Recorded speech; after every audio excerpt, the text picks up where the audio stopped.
Chapter 37. The Lost Prophecy. Harry's feet hit solid ground again. His knees buckled a little, and the gold wizard's head fell with a resounding clunk to the floor. He looked around and saw that he had arrived in Dumbledore's office. Everything seemed to have repaired itself during the headmaster's absence.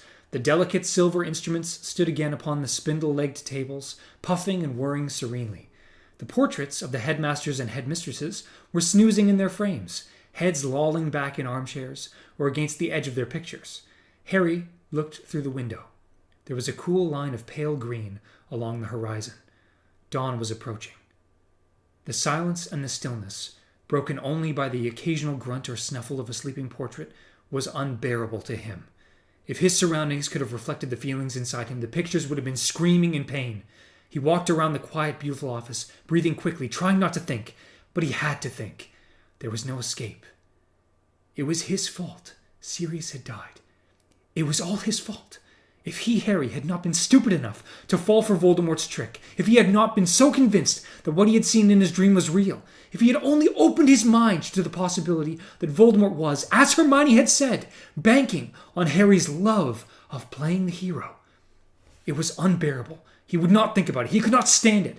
There was a terrible hollow inside him he did not want to feel or examine. A dark hole where Sirius had been, where Sirius had vanished. He did not want to have to be alone with that great, silent space. He could not stand it. A picture behind him gave a particularly loud grunting snore, and a cool voice said, "Ah, Harry Potter." Phineas Nigellus gave a long yawn, stretching his arms as he watched Harry with shrewd, narrow eyes. "And what brings you here in the early hours of the morning?" said Phineas. "This office is supposed to be barred to all but the rightful headmaster. Or has Dumbledore sent you here?" "Oh, don't tell me." He gave another shuddering yawn. "Another message from my worthless great-great-grandson?" Harry could not speak. Phineas Nigellus did not know that Sirius was dead, but Harry could not tell him. To say it aloud would be to make it final, absolute, irretrievable. A few more of the portraits had stirred now. Terror of being interrogated made Harry stride across the room and seize the doorknob. It would not turn. He was shut in. "I hope this means," said the corpulent red-nosed wizard who hung on the wall behind Dumbledore's desk, "that Dumbledore will soon be back with us." Harry turned. The wizard was eyeing him with great interest. Harry nodded. He tugged again on the doorknob behind his back, but it remained immovable. "Oh, good," said the wizard. "It has been very dull without him, very dull indeed." He settled himself onto the throne-like chair on which he had been painted, and smiled benignly upon Harry.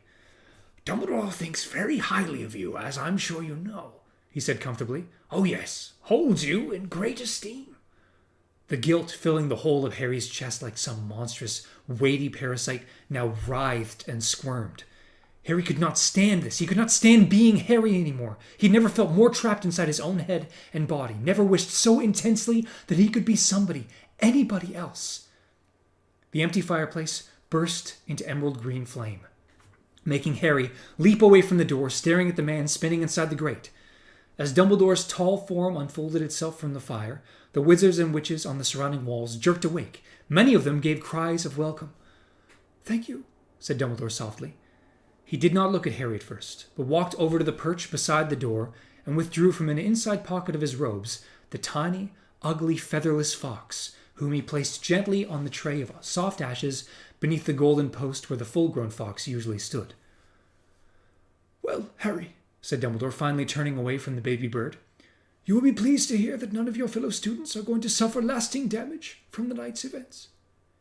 Harry tried to say "good," but no sound came out. It seemed to him that Dumbledore was reminding him of the amount of damage that he had caused by his actions tonight. And although Dumbledore was for once looking at him directly, and though his expression was kindly rather than accusatory, Harry could not bear to meet his eyes. "Madame Pomfrey is patching everybody up now," said Dumbledore. "Nymphadora Tonks may need to spend a little time in St. Mungo's, but it seems that she will make a full recovery." Harry contented himself with nodding at the carpet, which was growing lighter as the sky outside grew paler. He was sure that all the portraits around the room were listening eagerly to every word Dumbledore spoke, wondering where Dumbledore and Harry had been, and why there had been such injuries. "I know how you are feeling, Harry," said Dumbledore very quietly. "No, you don't," said Harry, and his voice was suddenly loud and strong. White-hot anger leapt inside him. Dumbledore knew nothing about his feelings. "You see, Dumbledore," said Phineas Nigellus slyly, "never try to understand the students. They hate it. They would much rather be tragically misunderstood, wallow in self-pity, stew in their own—" "That's enough, Phineas," said Dumbledore. Harry turned his back on Dumbledore and stared determinedly out of the opposite window. He could see the Quidditch Stadium in the distance. Sirius had appeared there once, disguised as the shaggy black dog, so he could watch Harry play. He had probably come to see whether Harry was as good as James had been. Harry had never asked him. "There is no shame in what you are feeling, Harry," said Dumbledore's voice. "On the contrary, the fact that you can feel pain like this is your greatest strength." Harry felt the white-hot anger lick his insides, blazing in the terrible emptiness, filling him with the desire to hurt Dumbledore for his calmness and his empty words. "My greatest strength, is it?" said Harry, his voice shaking as he stared out at the Quidditch Stadium, no longer seeing it. "You haven't got a clue. You don't know." "What don't I know?" said Dumbledore calmly. It was too much. Harry turned around, shaking with rage. "I don't want to talk about how I feel, all right?" "Harry, suffering like this proves you are still a man. This pain is part of being human." "Then I don't want to be human!" Harry roared, and he seized one of the delicate silver instruments from the spindle-legged table beside him and flung it across the room. It shattered into 100 tiny pieces against the wall. Several of the pictures let out yells of anger and fright, and the portrait of Armando Dippet said, "Really?" "I don't care!" Harry yelled at them, snatching up a lunoscope and throwing it into the fireplace. "I've had enough! I've seen enough! I want out! I want it to end! I don't care anymore!" He seized the table on which the silver instrument had stood and threw that too. It broke apart on the floor and the legs rolled in different directions. "You do care," said Dumbledore. He had not flinched or made a single move to stop Harry demolishing his office. His expression was calm, almost detached. "You care so much, you feel as though you will bleed to death with the pain of it." "I don't!" Harry screamed so loudly that his throat might tear, and for a second he wanted to rush at Dumbledore and break him too, shatter that calm old face, shake him, hurt him, make him feel some tiny part of the horror inside Harry. "Oh yes, you do," said Dumbledore, still more calmly. "You have now lost your mother, your father, and the closest thing to a parent you have ever known. Of course you care." "You don't know how I feel!" Harry roared. "You standing there, you—" But words were no longer enough. Smashing things was no more help. He wanted to run. He wanted to keep running and never look back. He wanted to be somewhere he could not see the clear blue eyes staring at him, that hatefully calm old face. He ran to the door, seized the doorknob again, and wrenched at it. But the door would not open. Harry turned back to Dumbledore. "Let me out," he said. He was shaking from head to foot. "No," said Dumbledore simply. For a few seconds they stared at each other. "Let me out," Harry said again. "No," Dumbledore repeated. If you keep me in here, if you don't let me—" "By all means continue destroying my possessions," said Dumbledore serenely. "I dare say I have too many." He walked around his desk and sat down behind it, watching Harry. "Let me out," Harry said yet again in a voice that was cold and almost as calm as Dumbledore's. "Not until I have had my say," said Dumbledore. Do you think I want to— Do you think I give a— I don't care what you've got to say!" Harry roared. "I don't want to hear anything you've got to say." "You will," said Dumbledore sadly, "because you are not nearly as angry with me as you ought to be. If you are to attack me, as I know you are close to doing, I would like to have thoroughly earned it." "What are you talking— It is my fault that Sirius died," said Dumbledore calmly. "Or I should say, almost entirely my fault. I will not be so arrogant as to claim responsibility for the whole. Sirius was a brave, clever, and energetic man, and such men are not usually content to sit at home in hiding while they believe others to be in danger. Nevertheless, you should never have believed for an instant that there was any necessity for you to go to the Department of Mysteries tonight. If I had been open with you, Harry, as I should have been, you would have known a long time ago that Voldemort would try and lure you to the Department of Mysteries, and you would never have been tricked into going there tonight, and Sirius would not have come after you. That blame lies with me and me alone." Harry was still standing with his hand on the doorknob, but he was unaware of it. He was gazing at Dumbledore, hardly breathing, listening yet barely understanding what he was hearing. "Please, sit down," said Dumbledore. It was not an order. It was a request. Harry hesitated, then walked slowly across the room now littered with silver cogs and fragments of wood, and took the seat facing Dumbledore's desk. "Am I to understand," said Phineas Nigellus slowly from Harry's left, "that my great-great-grandson, the last of the Blacks, is dead?" "Yes, Phineas," said Dumbledore. "I don't believe it," said Phineas brusquely.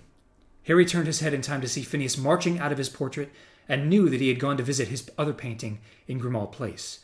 He would walk, perhaps, from portrait to portrait, calling for Sirius through the house. "Harry, I owe you an explanation," said Dumbledore. "An explanation of an old man's mistakes, for I see now what I have done, and not done, with regard to you, bears all the hallmarks of the failings of age. Youth cannot know how age thinks and feels, but old men are guilty if they forget what it was to be young, and I seem to have forgotten lately." The sun was rising properly now. There was a rim of dazzling orange visible over the mountains, and the sky above it was colorless and bright. The light fell upon Dumbledore, upon the silver of his eyebrows and beard, upon the lines gouged deeply into his face. "I guessed 15 years ago," said Dumbledore, "when I saw the scar upon your forehead, what it might mean. I guessed that it might be the sign of a connection forged between you and Voldemort." "You've told me this before, Professor," said Harry bluntly. He did not care about being rude. He did not care about anything very much anymore. "Yes," said Dumbledore apologetically. "Yes, but you see, it is necessary to start with your scar. For it became apparent shortly after you rejoined the magical world that I was correct, and that your scar was giving you warnings when Voldemort was close to you, or else feeling powerful emotion." "I know," said Harry wearily. "And this ability of yours to detect Voldemort's presence even when he is disguised, and to know what he is feeling when his emotions are roused, has become more and more pronounced since Voldemort returned to his own body and his full powers." Harry did not bother to nod. He knew all of this already. "More recently," said Dumbledore, "I became concerned that Voldemort might realize that this connection between you exists. Sure enough, there came a time when you entered so far into his mind and thoughts that he sensed your presence. I am speaking, of course, of the night when you witnessed the attack on Mr. Weasley." "Yeah, Snape told me," Harry muttered. "Professor Snape, Harry," Dumbledore corrected him quietly. "But did you not wonder why it was not I who explained this to you? Why I did not teach you occlumency? Why I had not so much as looked at you for months?" Harry looked up. He could see now that Dumbledore looked sad and tired. "Yeah," Harry mumbled. "Yeah, I wondered." "You see," continued Dumbledore heavily, "I believed it could not be long before Voldemort attempted to force his way into your mind, to manipulate and misdirect your thoughts, and I was not eager to give him more incentives to do so. I was sure that if he realized that our relationship was, or had ever been, closer than that of headmaster and pupil, he would seize his chance to use you as a means to spy on me. I feared the uses to which he would put you, the possibility that he might try and possess you. Harry, I believe I was right to think that Voldemort would make use of you in such a way. On those rare occasions when we had close contact, I thought I saw a shadow of him stir behind your eyes. I was trying, in distancing myself from you, to protect you. An old man's mistake."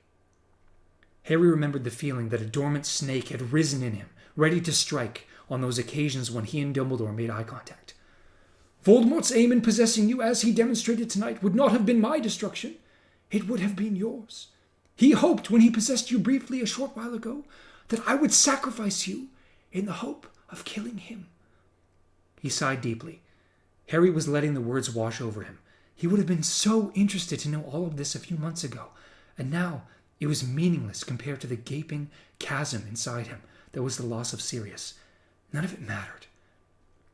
"Sirius told me that you felt Voldemort awake inside you the very night that you had the vision of Arthur Weasley's attack. I knew at once that my worst fears were correct. Voldemort from that point had realized he could use you. In an attempt to arm you against Voldemort's assaults on your mind, I arranged occlumency lessons with Professor Snape." He paused. Harry watched the sunlight, which was sliding slowly across the polished surface of Dumbledore's desk, illuminated a silver across the inkpot and a handsome scarlet quill.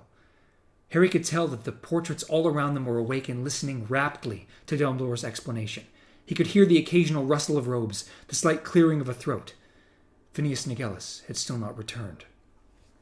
"Professor Snape discovered," Dumbledore resumed, "that you had been dreaming about the door to the Department of Mysteries for months.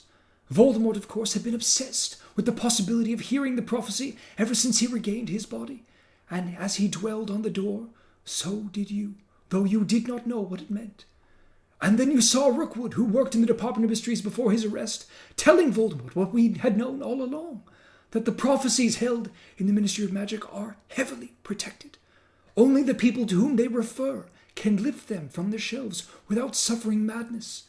In this case, either Voldemort himself would have to enter the Ministry of Magic and risk revealing himself at last, or else you would have to take it for him. It became a matter of even greater urgency that you should master occlumency." "But I didn't," muttered Harry. He said it aloud to try and ease the dead weight of guilt inside him. A confession must surely relieve some of the terrible pressure squeezing his heart. "I didn't practice. I didn't bother. I could have stopped myself having those dreams. Hermione kept telling me to do it. If I had, he'd never been able to show me where to go, and Sirius wouldn't... Something was erupting inside Harry's head, a need to justify himself, to explain. "I tried to check he'd really taken Sirius. I went to Umbridge's office. I spoke to Kreacher in the Fire, and he said Sirius wasn't there. He said he'd gone." "Kreacher lied," said Dumbledore calmly. "You are not his master. He could lie to you without even needing to punish himself. Kreacher intended you to go to the Ministry of Magic." He sent me on purpose?" "Oh, yes. Kreacher, I'm afraid, has been serving more than one master for months." "How?" said Harry blankly. "He hasn't been out of Grimmauld Place for years." "Kreacher seized his opportunity shortly before Christmas," said Dumbledore, "when Sirius apparently shouted at him to get out. He took Sirius at his word and interpreted this as an order to leave the house. He went to the only Black family member for whom he had any respect left, Black's cousin Narcissa, sister of Bellatrix, and wife of Lucius Malfoy." "How do you know all this?" Harry said. His heart was beating very fast. He felt sick. He remembered worrying about Kreacher's odd absence over Christmas, remembered him turning up again in the attic. "Kreacher told me last night," said Dumbledore. "You see, when you gave Professor Snape that cryptic warning, he realized that you had had a vision of Sirius trapped in the bowels of the Department of Mysteries. He, like you, attempted to contact Sirius at once. I should explain that the members of the Order of the Phoenix have more reliable methods of communicating than the fire of Dolores Umbridge's office. Professor Snape found that Sirius was alive and safe in Grimmauld Place. When, however, you did not return from your trip into the forest with Dolores Umbridge, Professor Snape grew worried that you still believed Sirius to be a captive of Lord Voldemort's. He alerted certain Order members at once." Dumbledore heaved a great sigh and then said, "Alistair Moody, Nymphadora Tonks, Kingsley Shacklebolt, and Remus Lupin were at headquarters when he made contact. All agreed to go to your aid at once. Professor Snape requested that Sirius remain behind, as he needed somebody to remain at headquarters to tell me what had happened, for I was due there at any moment.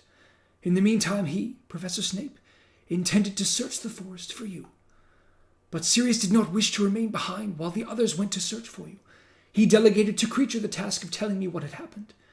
And so it was that when I arrived at Grimmauld Place, shortly after they had all left for the ministry, it was the elf who told me, laughing fit to burst, where Sirius had gone." "He was laughing?" said Harry in a hollow voice. "Oh, yes," said Dumbledore. "You see, Kreacher was not able to betray us totally. He is not secret keeper for the Order. He could not give the Malfoys our whereabouts or tell them any of the Order's confidential plans that he had been forbidden to reveal. He was bound by the enchantments of his kind, which is to say that he could not disobey a direct order from his master, Sirius. But he gave Narcissa information of the sort that is very valuable to Voldemort, yet must have seemed much too trivial for Sirius to think of banning him from repeating it." "Like what?" said Harry. "Like the fact that the person Sirius cared most about in the world was you," said Dumbledore quietly. "Like the fact that you were coming to regard Sirius as a mixture of father and brother. Voldemort knew already, of course, that Sirius was in the Order, that you knew where he was, but Kreacher's information made him realize that the one person whom you would go to any lengths to rescue was Sirius Black. Harry's lips were cold and numb. So, when I asked Kreacher if Sirius was there last night, the Malfoys, undoubtedly on Voldemort's instructions, had told him he must find a way of keeping Sirius out of the way once you had seen the vision of Sirius being tortured. Then, if you decided to check whether Sirius was home or not, Kreacher would be able to pretend he was not.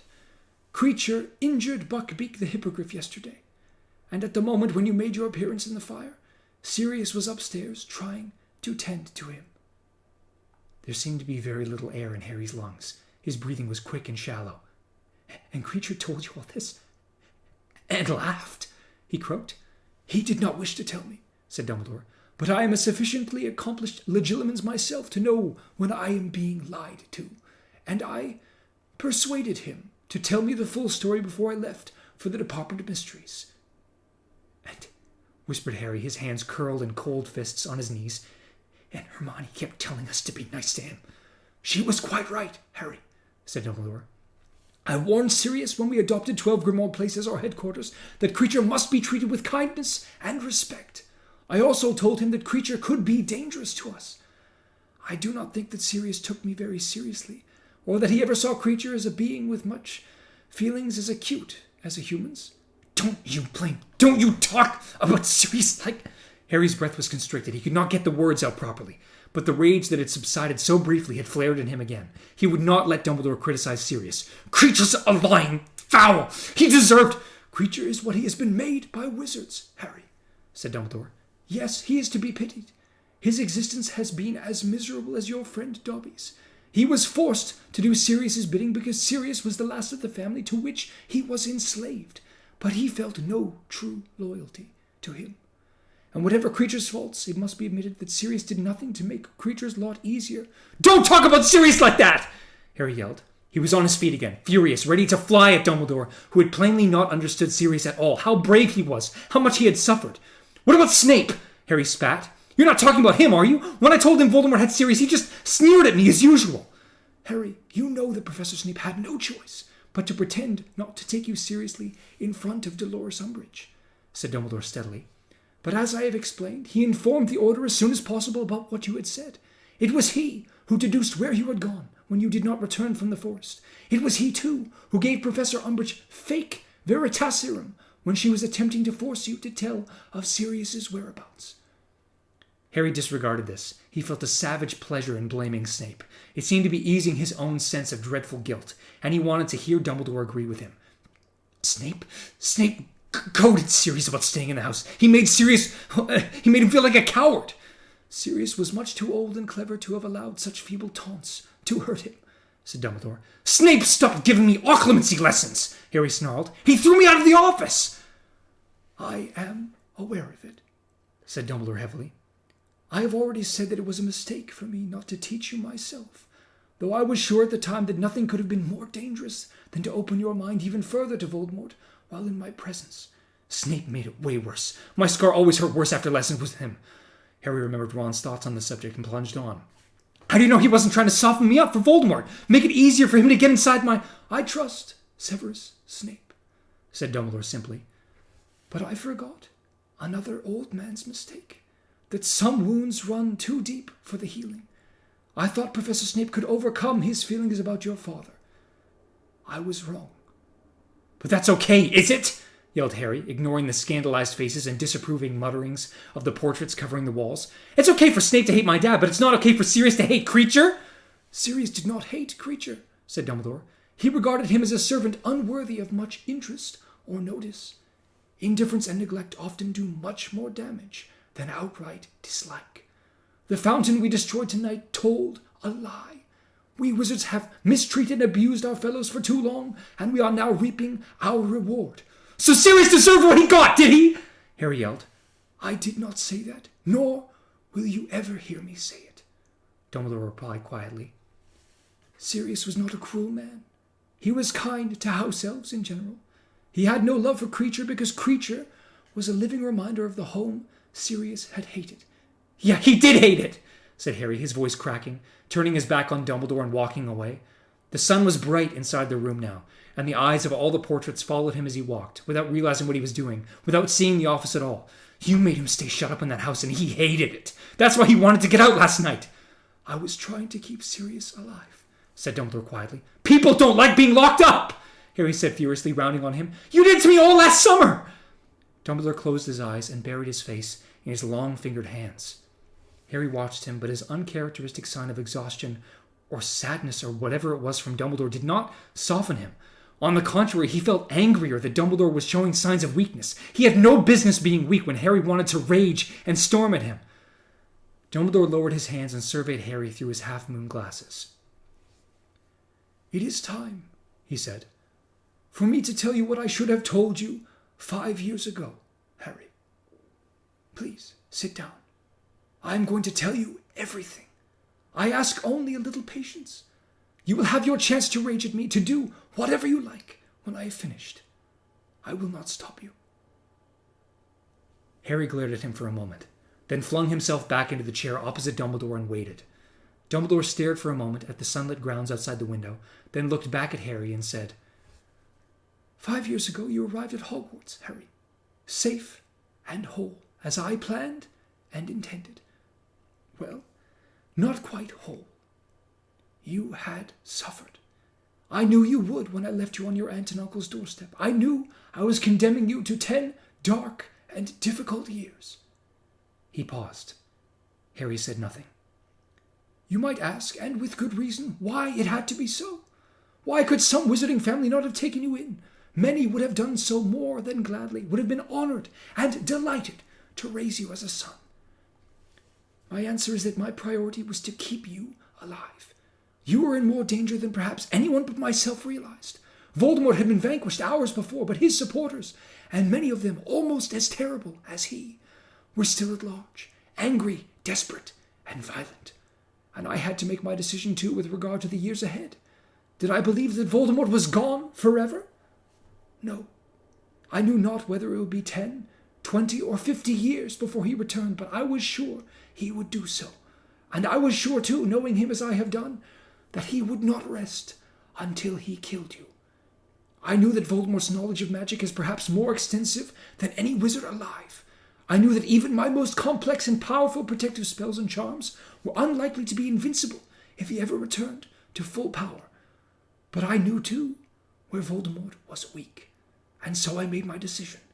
You would be protected by an ancient magic of which he knows, which he despises, and which he has always, therefore, underestimated, to his cost.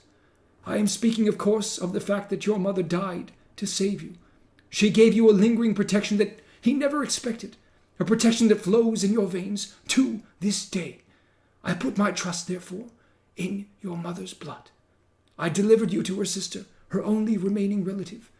She doesn't love me, said Harry at once. She doesn't give a damn, but she took you. Dumbledore cut across him. She may have taken you grudgingly, furiously, unwillingly, bitterly, yet she still took you. And in doing so, she sealed the charm I placed upon you. Your mother's sacrifice made the bond of blood the strongest shield I could give you. I still don't. While you can still call home the place where your mother's blood dwells, there you cannot be touched or harmed by Voldemort. He shed her blood, but it lives on in you and her sister. Her blood became your refuge. You need return there only once a year, but as long as you can still call it home, there he cannot hurt you. Your aunt knows this. I explained what I had done in the letter I left with you on her doorstep. She knows that allowing you house room may well have kept you alive for the past 15 years. Wait, said Harry. Wait a moment. He sat up straighter in his chair, staring at Dumbledore. You sent that howler. You told her to remember it. It was your voice. I thought, said Dumbledore, inclining his head slightly, that she might need reminding of the pact she had sealed by taking you.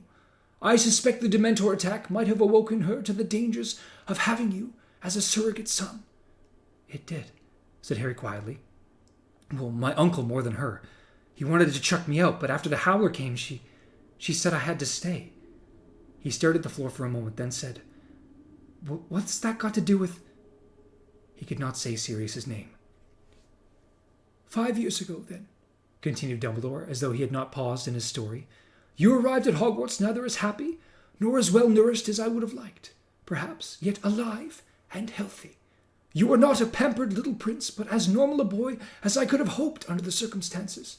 Thus far, my plan was working well.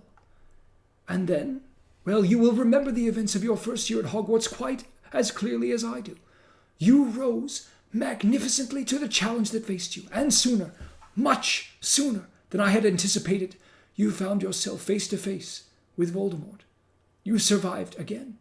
You did more. You delayed his return to full power and strength. You fought a man's fight. I was prouder of you than I can say. Yet there was a flaw in this wonderful plan of mine, said Dumbledore. An obvious flaw that I knew even then might be the undoing of it all. And yet, knowing how important it was that my plan should succeed, I told myself that I would not permit this flaw to ruin it. I alone could prevent this, so I alone must be strong. And here was my first test, as you lay in the hospital wing, weak from your struggle with Voldemort. I don't understand what you're saying, said Harry. Don't you remember asking me, as you lay in the hospital wing, why Voldemort had tried to kill you when you were a baby? Harry nodded. Ought I to have told you then? Harry stared into the blue eyes and said nothing, but his heart was racing again. You do not see the flaw in the plan yet? No, perhaps not. Well, as you know, I decided not to answer you. 11, I told myself, was much too young to know. I had never intended to tell you when you were 11. The knowledge would be too much at such a young age. I should have recognized the danger signs then. I should have asked myself why I did not feel more disturbed that you had already asked me the question to which I knew one day I must give a terrible answer. I should have recognized that I was too happy to think that I did not have to do it on that particular day. You were too young, much too young. And so we entered your second year at Hogwarts. And once again you met challenges even grown wizards have never faced. Once again you acquitted yourself beyond my wildest dreams. You did not ask me again, however, why Voldemort had left that mark upon you. We discussed your scar, oh yes. We came very, very close to the subject. Why did I not tell you everything? Well, it seemed to me that 12 was, after all, hardly better than 11 to receive such information.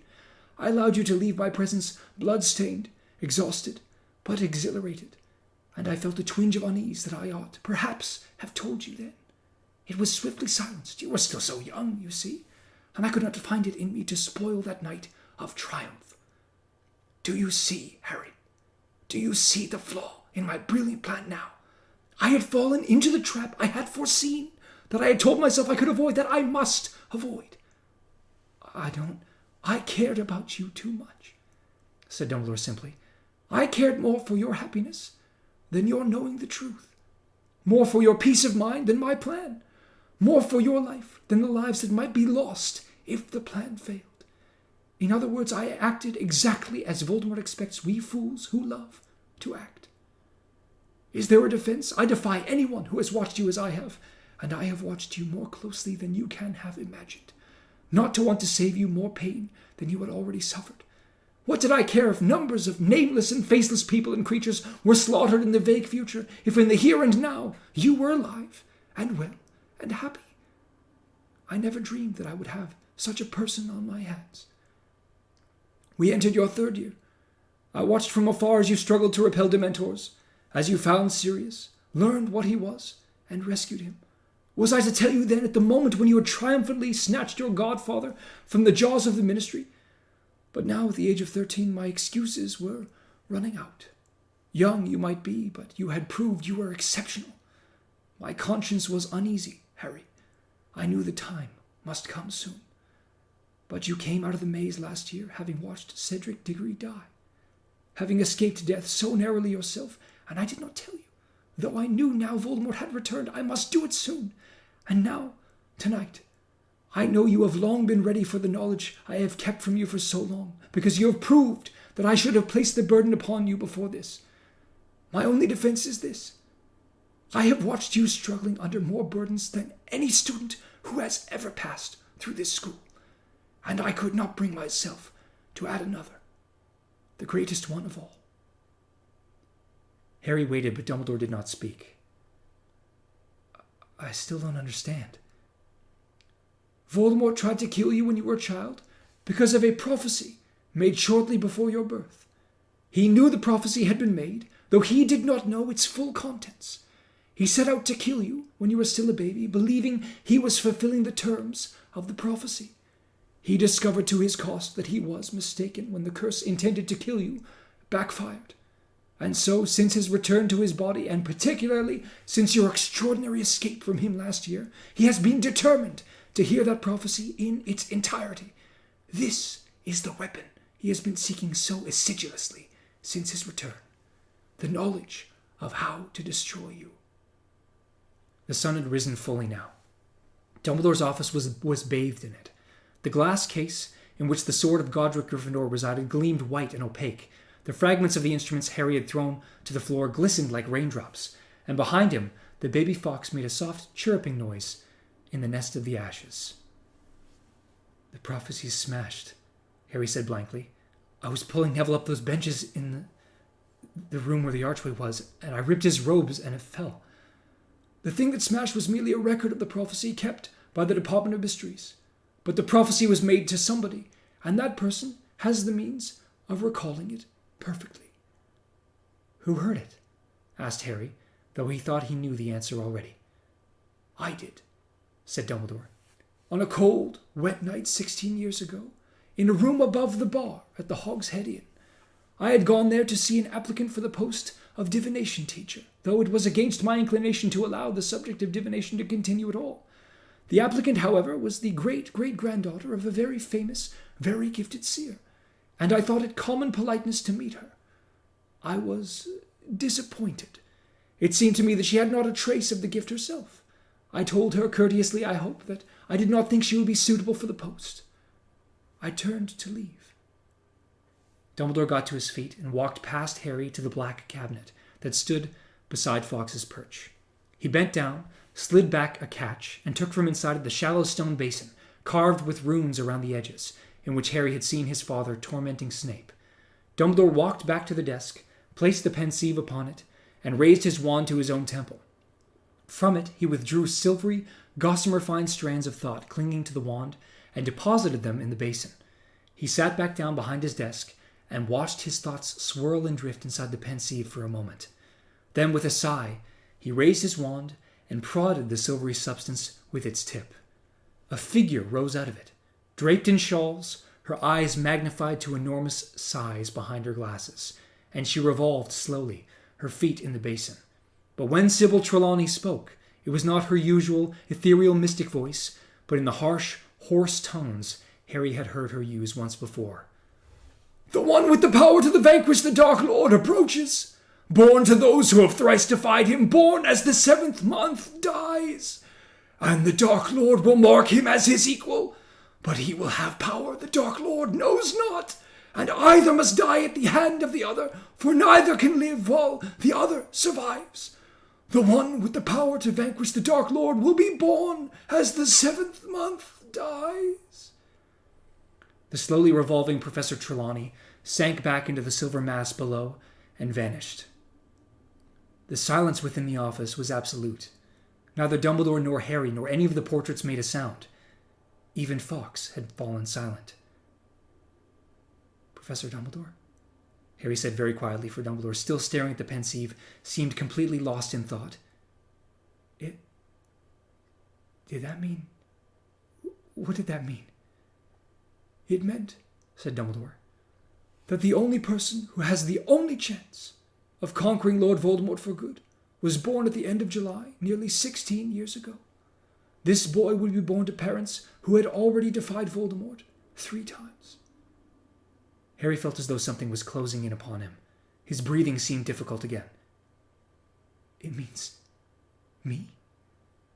Dumbledore surveyed him for a moment through his glasses.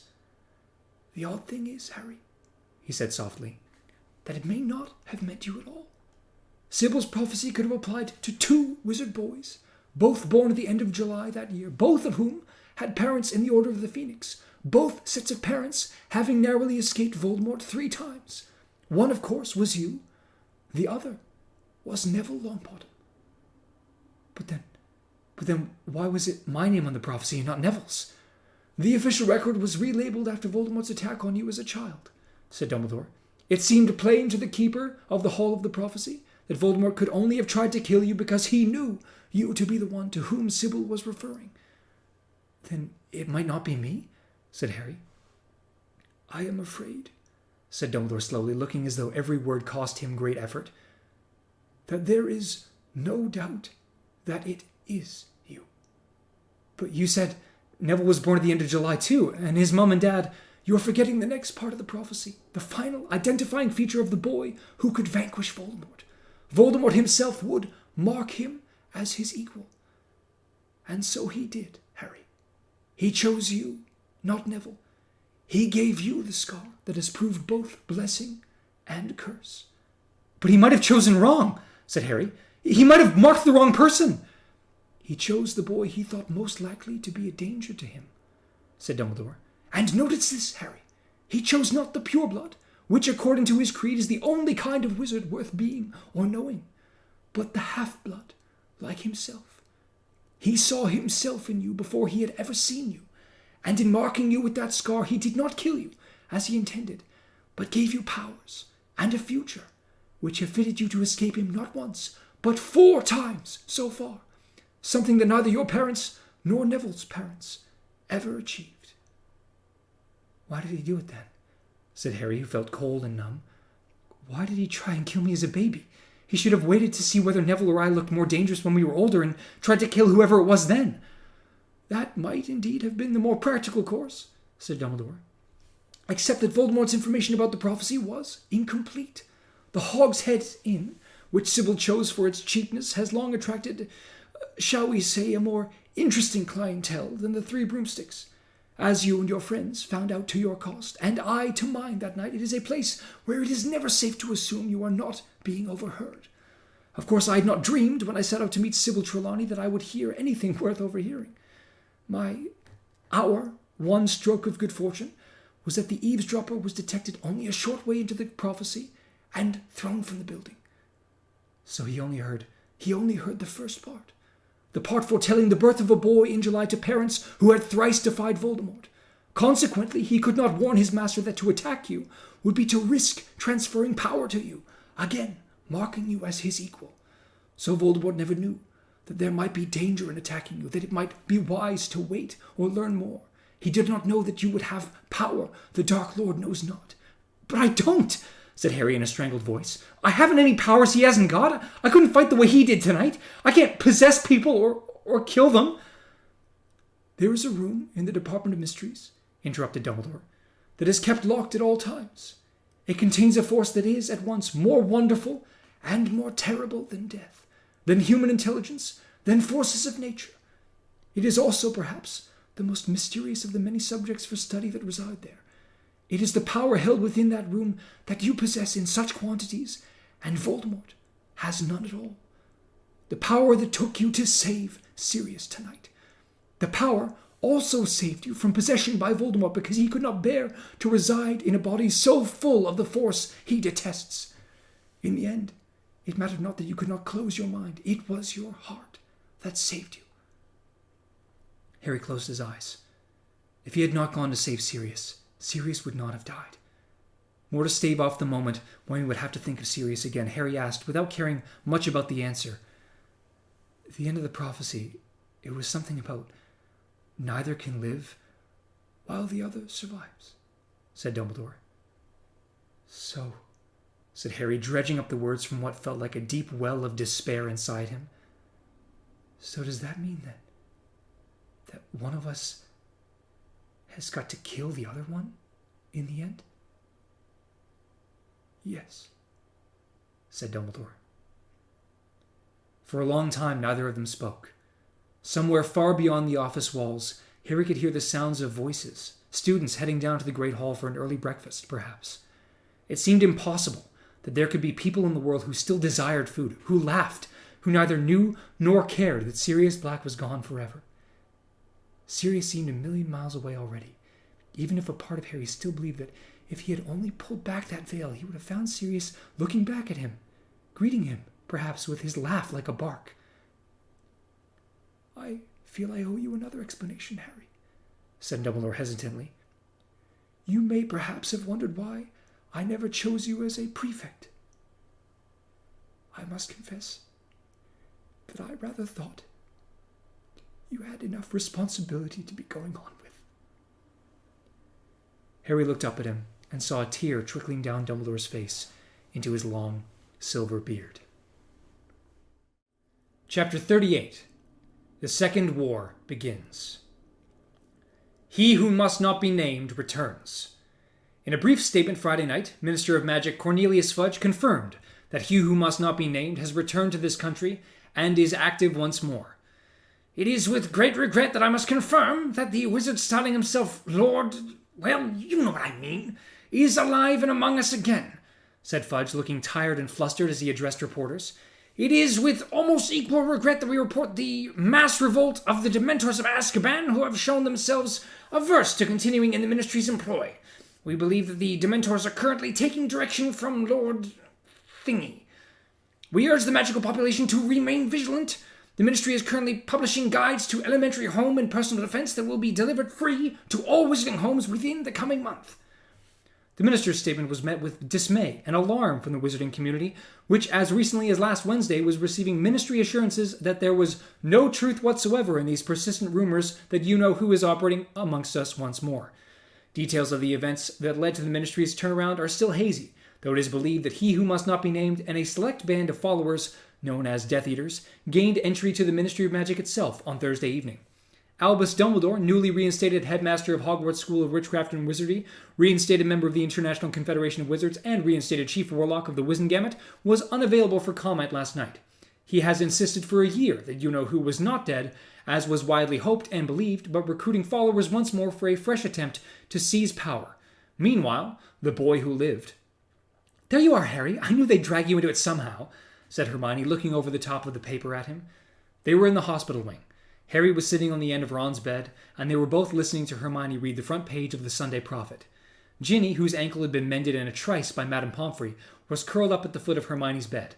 Neville, whose nose had likewise been returned to its normal size and shape, was in a chair between the two beds, and Luna, who had dropped in to visit clutching the latest edition of the Quibbler, was reading the magazine upside down, and apparently not taking in a word Hermione was saying. "He's the boy who lived again now, though, isn't he?" said Ron darkly. "Not such a show-off maniac anymore, eh?" He helped himself to a handful of chocolate frogs from the immense pile on his bedside cabinet, threw a few to Harry, Ginny, and Neville, and ripped off the wrapper with his own teeth. There were still deep welts on his forearms where the brain's tentacles had wrapped around him. According to Madame Pomfrey, thoughts could leave deeper scarring than almost anything else, though since she had started applying copious amounts of Dr. Ubley's oblivious unction, there seemed to be some improvement. "Yes, they're very complimentary about you now, Harry," said Hermione, now scanning down the article. "A lone voice of truth, perceived as unbalanced, yet never wavered in his story, forced to bear ridicule and slander." Said Hermione, frowning. "I notice they don't mention the fact that it was them doing all the ridiculing and slandering, though." She winced slightly and put a hand to her ribs. The cursed Dolohov had used on her, though less effective than it would have been had he been able to say the incantation aloud, had nevertheless caused, in Madame Pomfrey's words, quite enough damage to be going on with. Hermione was having to take 10 different types of potion every day, and although she was improving greatly, was already bored with the hospital wing. You-know-who's last attempt to take over, pages 2 to 4, what the Ministry should have told us, page 5, why nobody listened to Albus Dumbledore, pages 6 to 8, exclusive interview with Harry Potter, page 9. "Well," said Hermione, folding up the newspaper and throwing it aside, "it's certainly given them lots to write about. And that interview with Harry isn't exclusive, it's the one that was in the Quibbler months ago." "Daddy sold it to them," said Luna vaguely, turning the page of the Quibbler. "He got a very good price for it, too, so we're going to go on an expedition to Sweden this summer and see if we can catch a crumpled horn snorkack." Hermione seemed to struggle with herself for a moment, then said, "That sounds lovely." Ginny caught Harry's eye and looked away quickly, grinning. "So, anyway," said Hermione, sitting up a little straighter and wincing again, "what's going on in school?" "Well, Filippi's got rid of Fred and George's swamp," said Ginny. "He did it in about 3 seconds, but he left a tiny patch under the window and he's rubbed it off." "Why?" said Hermione, looking startled. "Oh, he just says it was a really good bit of magic," said Ginny, shrugging. "I think he left it as a monument to Fred and George," said Ron through a mouthful of chocolate. "They sent me all these, you know." he told Harry, pointing at the small mountain of frogs beside him. "Must be doing all right out of that joke shop, eh?" Hermione looked rather disapproving and said, "So has all the trouble stopped now Dumbledore's back?" "Yes," said Neville. "Everything's settled right back down again." "I suppose Filch is happy, is he?" asked Ron, propping a chocolate frog card featuring Dumbledore against his water jug. "Not at all," said Ginny. "He's really, really miserable, actually." She lowered her voice to a whisper. "He keeps saying Umbridge was the best thing that ever happened to Hogwarts." All 6 of them looked around. Professor Umbridge was lying in a bed opposite them, gazing up at the ceiling. Dumbledore had strode alone into the forest to rescue her from the centaurs. How he had done it, how he had emerged from the trees supporting Professor Umbridge without so much as a scratch on him, nobody knew. And Umbridge was certainly not telling. Since she had returned to the castle, she had not, as far as any of them knew, uttered a single word. Nobody really knew what was wrong with her either. Her usually neat, mousy hair was very untidy, and there were bits of twig and leaf in it. But otherwise, she seemed to be quite unscathed. "Madame Pomfrey says she's just in shock," whispered Hermione. "Sulking, more like," said Ginny. "Yeah, she shows signs of life if you do this," said Ron, with his tongue he made soft clip-clopping noises. Umbridge sat bolt upright, looking around wildly. "Anything wrong, Professor?" called Madame Pomfrey, poking her head around the office door. No, said Umbridge, sinking back into her pillows. "No, I must have been dreaming." Hermione and Ginny muffled their laughter in the bedclothes. "Speaking of centaurs," said Hermione when she had recovered a little, "who's divination teacher now? Is Firenze staying?" "He's got to," said Harry. "The other centaurs won't take him back, will they?" "It looks like he and Trelawney are both going to teach," said Ginny. "Bet Dumbledore wishes he could have gotten rid of Trelawney for good," said Ron, now munching on his 14th frog. "Mind you, the whole subject's useless if you ask me. Firenze isn't a lot better." "How can you say that?" Hermione demanded, "after we've just found out that there are real prophecies?" Harry's heart began to race. He had not told Ron, Hermione, or anyone else what the prophecy had contained. Neville had told them it had smashed while Harry was pulling up the steps in the death room, and Harry had not corrected this impression. He was not ready to see their expressions when he told them that he must either be murderer or victim, and there was no other way. "It is a pity it broke," said Hermione quietly, shaking her head. "Yeah, it is," said Ron. "So at least you know who never found out what was in it either. Where are you going?" he added, looking both surprised and disappointed as Harry stood up. Hagrid's," said Harry. "You know, he just got back, and I promised I'd go down and see him and tell him how you two are." "Oh, all right then," said Ron grumpily, looking out of the dormitory window at the patch of bright blue sky beyond. "Wish we could come." "Say hello to him for us," called Hermione as Harry proceeded down the ward, "and ask him what's happening about his little friend." Harry gave a wave of his hand to show that he had heard and understood as he left the dormitory. The castle seemed very quiet, even for a Sunday. Everybody was clearly out in the sunny grounds enjoying the end of their exams and the prospect of a last few days of term unhampered by studying or homework. Harry walked slowly along the deserted corridor, peering out of windows as he went. He could see people messing around in the air over the Quidditch pitch, and a couple of students swimming in the lake accompanied by the giant squid. He was finding it hard at the moment to decide whether he wanted to be with people or not. Whenever he was in company, he wanted to get away, and whenever he was alone, he wanted company. He thought he might really go and visit Hagrid, though. He had not talked to him properly since he had returned. Harry had just descended the last marble step into the entrance hall when Malfoy, Crabbe, and Goyle emerged from a door on the right that Harry knew led down to the Slytherin common room. Harry stopped dead. So did Malfoy and the others. For a few moments, the only sounds were the shouts, laughter, and splashes drifting into the hall from the grounds through the open front doors. Malfoy glanced around. Harry knew he was checking for signs of teachers. Then he looked back at Harry and said in a low voice, "You're dead, Potter." Harry raised his eyebrows. "Funny," he said. "You'd think I'd have stopped walking around." Malfoy looked angrier than Harry had ever seen him. He felt a kind of detached satisfaction at the sight of his pale, pointed face contorted with rage. "You're going to pay," said Malfoy in a voice barely louder than a whisper. "I'm going to make you pay for what you've done to my father." "Well, I'm terrified now," said Harry sarcastically. "I suppose Lord Voldemort's just a warm-up act compared to you three." "What's the matter?" he said, for Malfoy, Crabbe, and Goyle had all looked stricken at the sound of the name. "He's your dad's mate, isn't he? Not scared of him, are you?" "You think you're such a big man, Potter," said Malfoy, advancing now, Crabbe and Goyle flanking him. "You wait. I'll have you. You can't land my father in prison." "I thought I just had," said Harry. "The Dementors have left Azkaban," said Malfoy quietly. Dad and the others will be out in no time. Yeah, I expect they will, said Harry. Still, at least everyone knows what scumbags they are now. Malfoy's hand flew toward his wand, but Harry was too quick for him. He had drawn his own wand before Malfoy's fingers had even entered the pocket of his robes. Potter!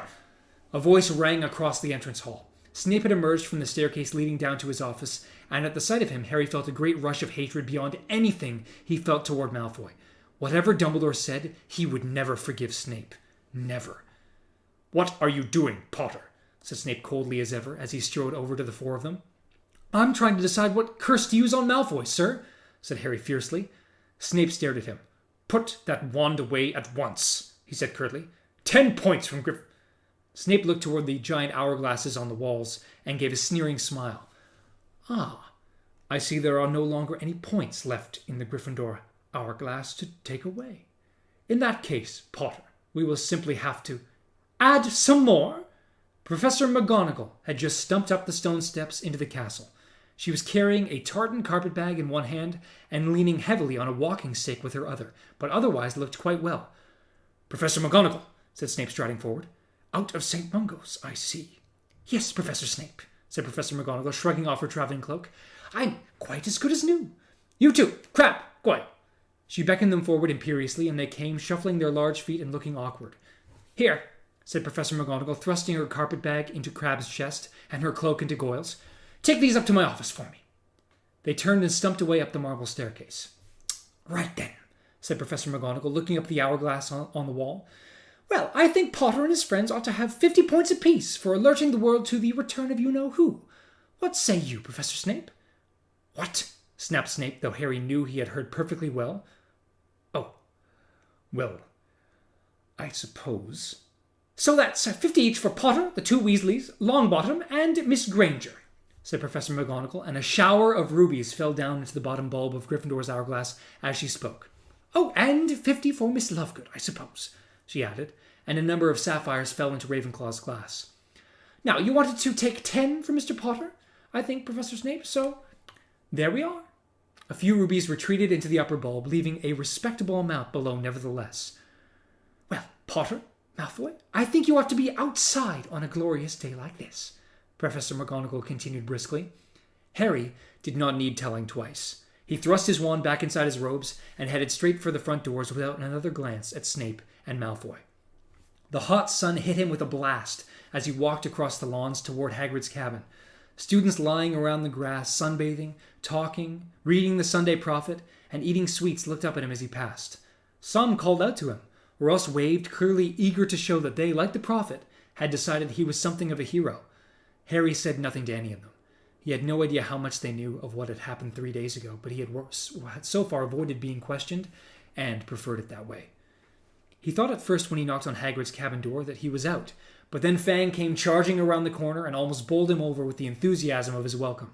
Hagrid, it transpired, was picking runner beans in his back garden. All right, Harry, he said, beaming when Harry approached the fence. Come in, we'll have a cup of dandelion juice. How's things? Hagrid asked him as they settled down at his wooden table with a glass of iced juice. You are feeling all right, are you? Harry knew from the look of concern on Hagrid's face that he was not referring to Harry's physical well-being. I'm fine, Harry said quickly, because he could not bear to discuss the thing that he knew was in Hagrid's mind. So, where have you been? Been hiding out in the mountains, said Hagrid. Up in a cave like Sirius did when he... Hagrid broke off, cleared his throat gruffly, looked at Harry, and took a long draught of juice. Anyway, you're back now, he said feebly. You look better, said Harry, who was determined to keep the conversation moving away from Sirius. What? Said Hagrid, raising a massive hand and feeling his face. Oh, yeah, well, Groppy's loads better behaved now, loads. Seemed right pleased to see me when I got back, to tell you the truth. He's a good lad, really. I've been thinking about trying to find him a lady friend, actually. Harry would normally have tried to persuade Hagrid out of this idea at once. The prospect of a second giant taking up residence in the forest, possibly even wilder and more brutal than Gropp, was positively alarming. But somehow, Harry could not muster the energy necessary to argue the point. He was starting to wish he was alone again, and with the idea of hastening his departure, he took several large gulps of his dandelion juice, half emptying his glass. Everyone knows you've been telling the truth now, Harry, said Hagrid softly and unexpectedly. That's got to be better, hasn't it? Harry shrugged. Look, Hagrid leaned toward him across the table. I knew Sirius longer than you did. He died in battle, and that's the way he'd have wanted to go. He didn't want to go at all, said Harry angrily. Hagrid bowed his great shaggy head. Nah, I don't reckon he did, he said quietly. But still, Harry, he was never one to sit around at home and let other people do the fighting. He couldn't have lived with himself if he hadn't gone to help. Harry leapt up again. I've got to go and visit Ron and Hermione in the hospital wing, he said mechanically. Oh, said Hagrid, looking rather upset. Oh, all right then, Harry. Take care of yourself then, and drop back in if you've got to move. Yeah, right.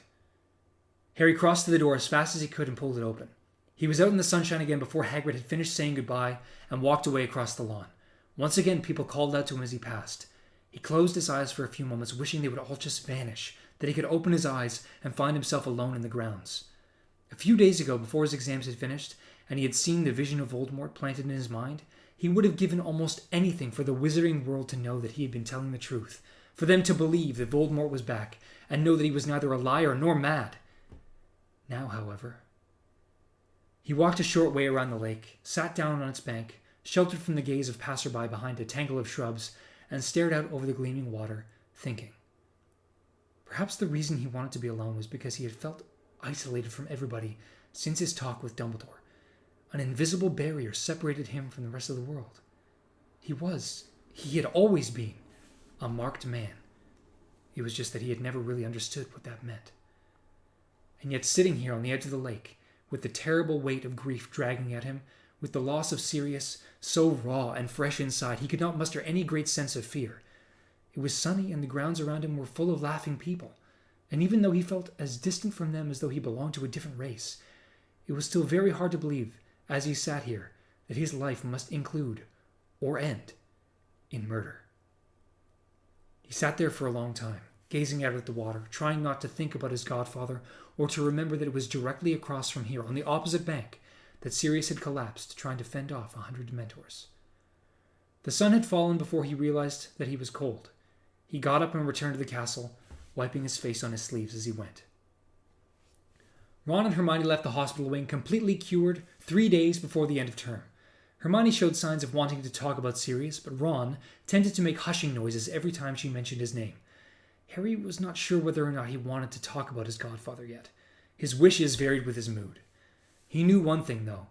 Unhappy as he felt at that moment, he would greatly miss Hogwarts in a few days' time when he was back at number 4 Privet Drive. Even though he now understood exactly why he had to return there every summer, he did not feel any better about it. Indeed, he had never dreaded his return more. Professor Umbridge left Hogwarts the day before the end of term. It seemed that she had crept out of the hospital wing during dinner time, evidently hoping to depart undetected. But unfortunately for her, she met Peeves on the way, who seized his last chance to do as Fred had instructed and chased her gleefully from the premises, whacking her alternately with a walking stick and a sock full of chalk. Many people ran out into the entrance hall to watch her running away down the path, and the heads of houses tried only half-heartedly to restrain their pupils. Indeed, Professor McGonagall sank back into her chair at the staff table after a few feeble remonstrances, and was clearly heard to express a regret that she could not run cheering after Umbridge herself, because Peeves had borrowed her walking stick. Their last evening at school arrived. Most people had finished packing and were already heading down to the end-of-term feast, but Harry had not even started. "Just do it tomorrow," said Ron, who was waiting by the door of their dormitory. "Come on, I'm starving." "I won't be long. Look, you go ahead." But when the dormitory door closed behind Ron, Harry made no effort to speed up his packing. The very last thing he wanted to do was to attend the end-of-term feast. He was worried that Dumbledore would make some reference to him in his speech. He was sure to mention Voldemort's return. He had talked to them about it last year, after all. Harry pulled some crumpled robes out of the very bottom of his trunk to make way for the folded ones, and as he did so noticed a badly wrapped package lying in a corner of it. He could not think what it was doing there. He bent down, pulled it out from underneath his trainers, and examined it. He realized what it was within seconds. Sirius had given it to him just inside the front door of 12 Grimmauld Place. "Use it if you need me, all right?" Harry sank down onto his bed and unwrapped the package. Out fell a small square mirror. It looked old. It was certainly dirty. Harry held up his face and saw his own reflection looking back at him. He turned the mirror over. There on the reverse side was a scribbled note from Sirius. "This is a two-way mirror. I've got the other. If you need to speak to me, just say my name into it. You'll appear in my mirror, and I'll be able to talk to you in yours. James and I used to use them when we were in separate detentions. And Harry's heart began to race. He remembered seeing his dead parents in the mirror of Erised 4 years ago. He was going to be able to talk to Sirius again, right now. He knew it. He looked around to make sure there was nobody else there. The dormitory was quite empty. He looked back at the mirror, raised it in front of his face with trembling hands, and said loudly and clearly, "Sirius." His breath misted the surface of the glass. He held the mirror even closer, excitement flooding through him. But the eyes blinking back at him through the fog were definitely his own. He wiped the mirror clear again and said so that every syllable rang clearly through the room, "Sirius Black!" Nothing happened. The frustrated face looking back out of the mirror was still definitely his own. "Sirius didn't have his mirror on him when he went through the archway," said a small voice in Harry's head. "That's why it's not working." Harry remained quite still for a moment, then hurled the mirror back into the trunk where it shattered. He had been convinced for a whole shining minute that he was going to see Sirius, talk to him again. Disappointment was burning in his throat. He got up and began to throw his things pell-mell into the trunk on top of the broken mirror. But then an idea struck him. A better idea than a mirror. A much bigger, more important idea. How had he never thought of it before? Why had he never asked? He was sprinting out of the dormitory and down the spiral staircase, hitting the walls as he ran and barely noticing. He hurtled across the empty common room, through the portrait hole and off along the corridor, ignoring the fat lady who called after him, "The feast is about to start, you know. You're going to get very fine." But Harry had no intention of going to the feast. How could it be that the place was full of ghosts whenever you needed one, yet now? He ran down the staircases and along corridors and met nobody either alive or dead. They were all clearly in the great hall. Outside his charms classroom, he came to a halt, panting, and thinking disconsolately that he would have to wait until later, until after the end of the feast. But just as he had given up hope, he saw a translucent somebody drifting across the end of the corridor. Hey, Nick! Nick! The ghost stuck its head back out of the wall, revealing the extravagantly plumed hat and dangerously wobbling head of Sir Nicholas de Mimsy Porpington. "Oh, good evening," he said, withdrawing the rest of his body from the stolid stone and smiling at Harry. "I am not the only one who is late, then. Though," he sighed, "in rather different senses, of course." "Nick, can I ask you something?" A most peculiar expression stole over nearly headless Nick's face as he inserted a finger in the stiff ruff at his neck and tugged it a little straighter, apparently to give himself thinking time. He desisted only when his partially severed neck seemed about to give way completely. Now, Harry?" said Nick, looking discomforted. "Can't it wait until after the feast?" "No, Nick, please," said Harry. "I really need to talk to you. Can we go in here?" Harry opened the door of the nearest classroom, and nearly headless Nick sighed. "Oh, very well," he said, looking resigned. "I can't pretend I haven't been expecting it." Harry opened the door for him, but he drifted through the wall instead. "Expecting what?" Harry asked as he closed the door. "You to come and find me," said Nick, now gliding over to the window and looking out at the darkening grounds. "It happens sometimes when somebody has suffered a loss." "Well," said Harry, refusing to be deflected, "you were right. I've come to find you." Nick said nothing. "It's," said Harry, who was finding this more awkward than he had anticipated. "It's just, you're dead, but you're still here, aren't you?" Nick sighed and continued to gaze out at the grounds. "That's right, isn't it?" Harry urged him. "You died, but I'm talking to you. You can walk around Hogwarts and everything, can't you?" "Yes," said nearly headless Nick quietly. "I walk and talk, yes." "So you came back, didn't you?" said Harry urgently. "People can come back, right? As ghosts. They don't have to disappear completely." "Well?" he added impatiently when Nick continued to say nothing.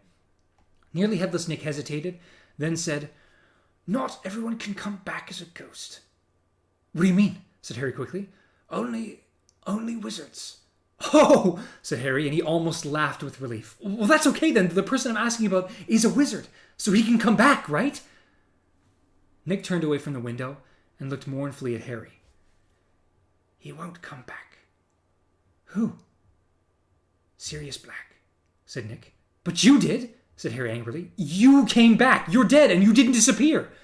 "Wizards can leave an imprint of themselves upon the earth to walk palely where their living selves once trod," said Nick miserably. "But very few wizards choose that path." "Why not?" said Harry. "Anyway, it doesn't matter. Sirius won't care if it's unusual. He'll come back. I know he will." And so strong was his belief that Harry actually turned his head to check the door, sure for a split second that he was going to see Sirius, pearly white and transparent, but beaming, walking through it toward him. "He will not come back," repeated Nick quietly. "He will have gone on." "What do you mean, gone on?" said Harry quickly. "Gone on where? Listen, what happens when you die anyway? Where do you go? Why doesn't everyone come back? Why isn't this place full of ghosts? Why—" "I cannot answer," said Nick. "You're dead, aren't you?" said Harry exasperatedly. "Who can answer better than you?" "I was afraid of death," said Nick. "I chose to remain behind. I sometimes wonder whether I oughtn't to have. Well, that is neither here nor there. In fact, I am neither here nor there." He gave a small sad chuckle. "I know nothing of the secrets of death, Harry, for I chose my feeble imitation of life instead. I believe learned wizards study the matter in the Department of Mysteries." "Don't talk to me about that place," said Harry fiercely. "I am sorry not to have been more help," said Nick gently. Well, do excuse me. The feast, you know." And he left the room, leaving Harry there alone, gazing blankly at the wall through which Nick had disappeared. Harry felt almost as though he had lost his godfather all over again, in losing the hope that he might be able to see or speak to him once more. He walked slowly and miserably back up through the empty castle, wondering whether he would ever feel cheerful again. He had turned the corner toward the fat lady's corridor when he saw somebody up ahead fastening a note to a board on the wall. A second glance showed him that it was Luna. There was no good hiding places nearby. She was bound to have heard his footsteps, and in any case, Harry could hardly muster the energy to avoid anyone at the moment. "Hello," said Luna vaguely, glancing around at him as she stepped back from the notice. "How come you're not at the feast?" Harry asked. "Well, I've lost most of my possessions," said Luna serenely. "People take them and hide them, you know. But as it's the last night, I really do need them back, so I've been putting up signs." She gestured toward the notice board, upon which, sure enough, she had pinned a list of all her missing books and clothes, with a plea for their return. An odd feeling rose in Harry, an emotion quite different from the anger and grief that had filled him since Sirius's death. It was a few moments before he realized that he was feeling sorry for Luna. "Well, how come people hide your stuff?" he asked at her, frowning. "Oh, well," she shrugged. "I think I'm a bit odd, you know? Some people call me Loony Lovegood, actually." Harry looked at her, and the new feeling of pity intensified rather painfully. "That's no reason for them to take your things," he said flatly. "Do you want help finding them?" "Oh, no," she said, smiling at him. "They'll come back. They always do in the end. It was just that I wanted to pack tonight. Anyway, why aren't you at the feast?" Harry shrugged. "Just didn't feel like it." "No," said Luna, observing him with those oddly misty, protuberant eyes. "I don't suppose you do. That man the Death Eaters killed was your godfather, wasn't he? Ginny told me." Harry nodded curtly, but found that for some reason he did not mind Luna talking about Sirius. He had just remembered that she too could see Thestrals. "Have you—" he began. "I mean, who— has anyone you've known ever died?" "Yes," said Luna simply. "My mother. She was quite extraordinary, as a witch, you know. But she did like to experiment, and one of her spells went rather badly wrong one day. I was 9. "I'm sorry," Harry mumbled.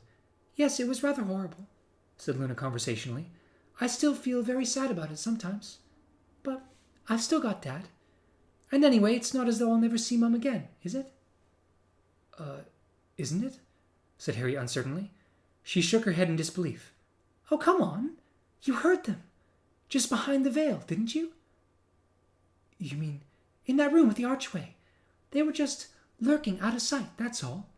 You heard them." They looked at each other. Luna was smiling slightly. Harry did not know what to say or to think. Luna believed so many extraordinary things, yet he had been sure he had heard voices behind the veil too. "Are you sure you don't want me to help you look for your stuff?" he said. "Oh, no," said Luna. "No, I think I'll just go down and have some pudding and wait for it to all turn up. It always does in the end. Well, have a nice holiday, Harry."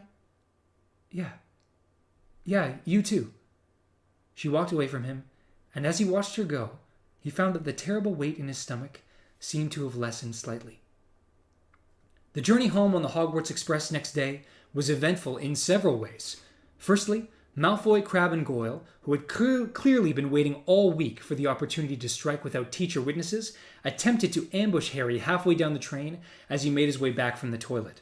The attack might have been succeeded had it not been for the fact that they unwittingly chose to stage the attack right outside a compartment full of DA members, who saw what was happening through the glass and rose as one to rush to Harry's aid. By the time Ernie Macmillan, Hannah Abbott, Susan Bones, Justin Finch-Fletchley, Anthony Goldstein, and Terry Boot had finished using a wide variety of the hexes and jinxes Harry had taught them, Malfoy, Crabbe, and Goyle resembled nothing so much as 3 gigantic slugs squeezed into Hogwarts uniforms as Harry, Ernie, and Justin hoisted them into the luggage rack and left them there to ooze. "I must say, I'm looking forward to seeing Malfoy's mother's face when he gets off the train," said Ernie with some satisfaction as he watched Malfoy squirm above him. Ernie had never quite got over the indignity of Malfoy docking points from Hufflepuff during his brief spell as a member of the Inquisitorial Squad. "Goyle's mom will be really pleased, though," said Ron, who had come to investigate the source of the commotion. "He's loads better looking now. Anyway, Harry, the food trolley's just stopped. If you want anything..." Harry thanked the others and accompanied Ron back to their compartment, where he bought a large pile of cauldron cakes and pumpkin pasties. Hermione was reading the Daily Prophet again. Ginny was doing a quiz in the Quibbler, and Neville was stroking his Mimbless Nimbletonia, which had grown a great deal over the year and now made odd, crooning noises when touched. Harry and Ron whiled away most of the journey playing wizard chess, while Hermione read out snippets from the Prophet. It was now full of articles about how to repel Dementors, attempts by the Ministry to track down Death Eaters, and hysterical letters claiming that the writer had seen Lord Voldemort walking past their house that very morning. "It hasn't really started yet," sighed Hermione gloomily, folding up the newspaper again. "But it won't be long now." "Hey, Harry," said Ron, nodding toward the glass window onto the corridor. Harry looked around. Cho was passing, accompanied by Marietta Edgecombe, who was wearing a balaclava. His and Cho's eyes met for a moment. Cho blushed and kept walking. Harry looked back down at the chessboard just in time to see one of his pawns chased off its square by Ron's knight. "What's going on with you and her, anyway?" Ron asked quietly. "Nothing," said Harry truthfully. I heard she's going out with someone else now," said Hermione tentatively. Harry was surprised to find that this information did not hurt at all. Wanting to impress Cho seemed to belong to a past that was no longer quite connected with him. So much of what he had wanted before Sirius's death felt that way these days. The week that had elapsed since he had last seen Sirius seemed to have lasted much, much longer. It stretched across 2 universes, the one with Sirius in it and the one without. "You're well out of it, mate," said Ron forcefully. "I mean, she's quite good-looking and all that, but you want someone a bit more cheerful." "She's probably cheerful enough with someone else," said Hermione. "Who's she with now, anyway?" Ron asked Hermione, but it was Ginny who answered. "Michael Corner," she said. But," said Ron, craning around in his seat to stare at her. "But you were going out with him." "Not anymore," said Ginny resolutely. "He didn't like Gryffindor beating Ravenclaw at Quidditch and got really sulky, so I ditched him. And he ran off to comfort Cho instead." She scratched her nose absently with the end of her quill, turned the quibbler upside down, and began marking her answers. Ron looked highly delighted. "Well, I always thought he was a bit of an idiot," he said, prodding his queen forward toward Harry's quivering castle. "Good for you. Just choose someone better next time." He cast Harry an oddly furtive look as he said it. "Well, I've chosen Dean Thomas. Would you say he's better?" asked Ginny vaguely. "What?" shouted Ron, upending the chessboard. Crookshanks went plunging after the pieces, and Hedwig and Pigwidgeon twittered and hooted angrily from overhead. As the train slowed down in the approach to King's Cross, Harry thought he had never wanted to leave it less. He even wondered what would happen if he simply refused to get off, but remained stubbornly sitting there until the 1st of September, when it would take him back to Hogwarts. When it finally puffed to a standstill, however, he lifted down Hedwig's cage and prepared to drag his trunk from the train as usual. When the ticket inspector signaled to him, Ron, and Hermione that it was safe to walk through the magical barrier between platforms 9 and 10, however, he found a surprise awaiting him on the other side. A group of people standing there to greet him whom he had not expected at all. There was Mad-Eye Moody, looking quite as sinister with his bowler hat pulled low over his magical eye as he would have done without it, his gnarled hands clutching a long staff, his body wrapped up in a voluminous traveling cloak. Tonks stood just behind him, her bright bubble-gum pink hair gleaming in the sunlight, filtering through the dirty glass station ceiling, wearing heavily patched jeans and a bright purple t-shirt bearing the legend The Weird Sisters. Next to Tonks was Lupin, his pale face, his graying hair, a long and threadbare overcoat covering a shabby jumper and trousers.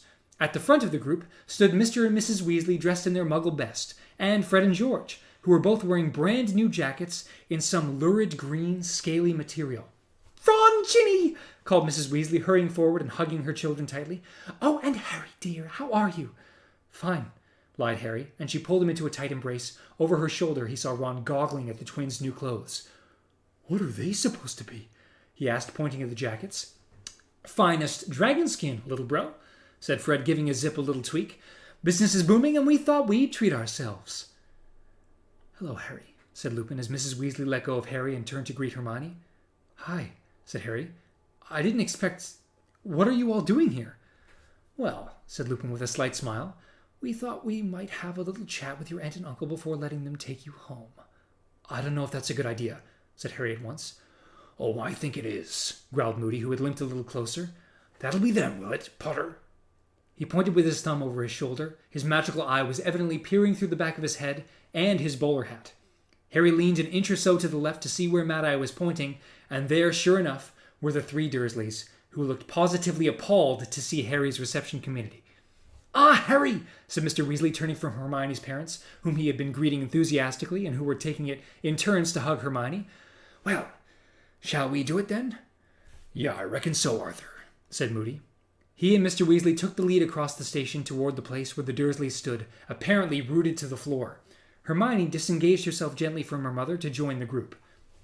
"Good afternoon," said Mr. Weasley pleasantly to Uncle Vernon, coming to a halt right in front of him. "You might remember me. My name's Arthur Weasley." As Mr. Weasley had single-handedly demolished most of the Dursleys' living room 2 years previously, Harry would have been very surprised if Uncle Vernon had forgotten him. Sure enough, Uncle Vernon turned a deeper shade of puce and glared at Mr. Weasley, but chose not to say anything, partly, perhaps, because the Dursleys were outnumbered 2-1. Aunt Petunia looked both frightened and embarrassed. She kept glancing around as though terrified somebody she knew would see her in such company. Dudley, meanwhile, seemed to be trying to look small and insignificant, a feat at which he was failing extravagantly. "We thought we'd just have a few words with you about Harry," said Mr. Weasley, still smiling. "Yeah," growled Moody. "about how he's treated when he's at your place." Uncle Vernon's mustache seemed to bristle with indignation, possibly because the bowler hat gave him the entirely mistaken impression that he was dealing with a kindred spirit. He addressed himself to Moody.